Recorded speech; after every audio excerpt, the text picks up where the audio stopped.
What different energy resources are there? In this video, I'm going to be looking at 9 key energy resources. So if you're studying your GCSEs or equivalent, then I think it's going to be really useful for you.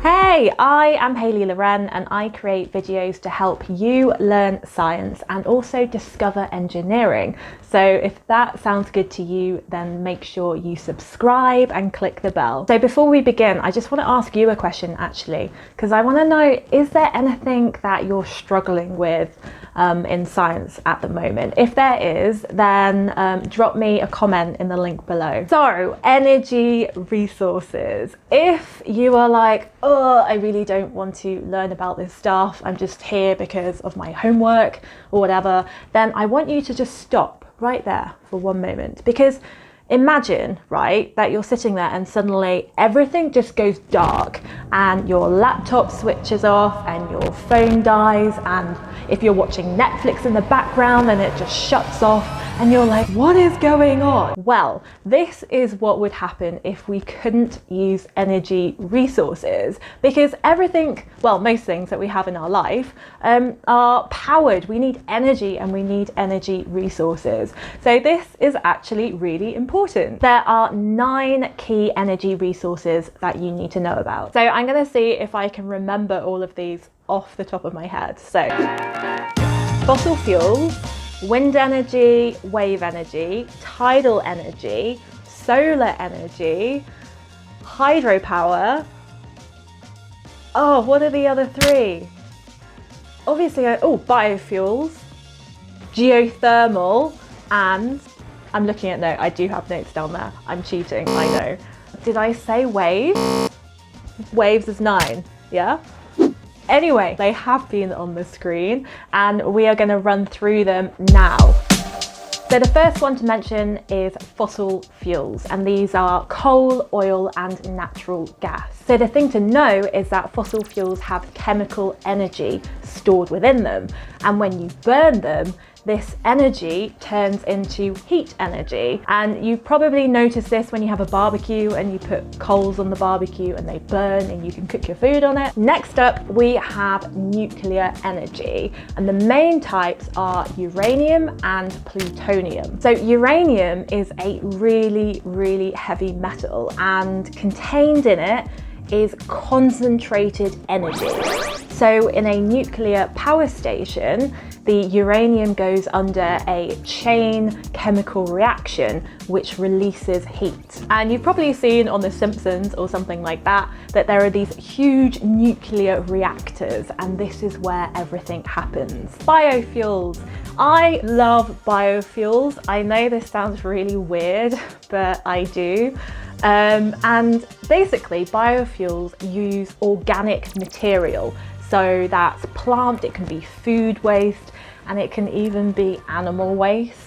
But you basically turn plants into fuel, and it can be either gas or oil, and there's lots of different types that you can produce. Wind energy. So I know I said that I love biofuels, but I also love wind energy. Can I love 2 of them? Is that okay? Even though it's invisible, it actually stores a lot of energy within it.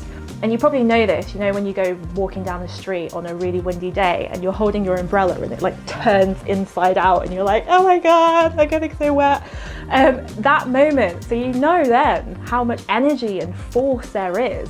So basically we can use that energy, I'm still holding my umbrella, it feels like, but you can use that energy and turn it into electricity. Next up we have hydroelectricity, and this is basically creating electricity through the flow of water.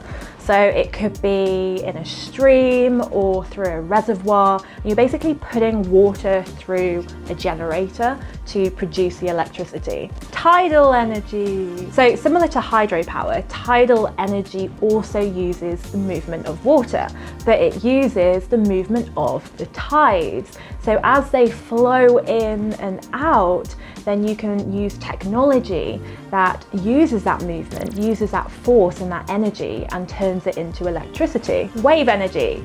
So keeping the whole water theme here, wave energy, again, is kind of similar to hydropower and is also kind of linked to tidal power, but instead you are using the waves.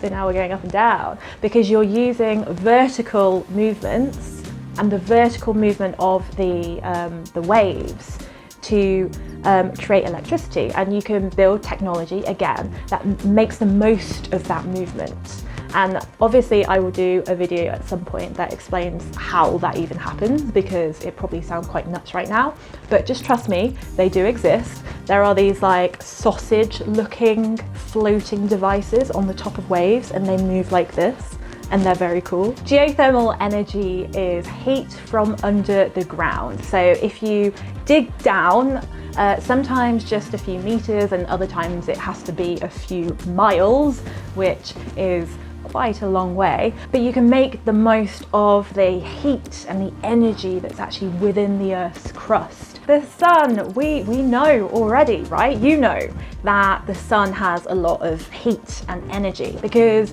if you're in a hot country now, or when you do go on holiday and it's the summer and it's all nice and we can wear t-shirts, and I burn because I'm like ginger and I need to wear to 50. Yeah, so we know that the heat is quite strong from the sun. The energy is very strong, and we can make the most of this energy by technology, including solar panels. Thank you for watching the video. I hope that you found it useful. If you have any questions, then let me know. And remember, I do want to know if you're struggling with anything in science right now. If it was useful and you're not already subscribed, then please do, because I'm going to be uploading a lot more of these videos, and I've got an energy playlist. So if you're studying physics currently or in the future, then this could be a really good one for you. So make sure you subscribe, and I will see you next time.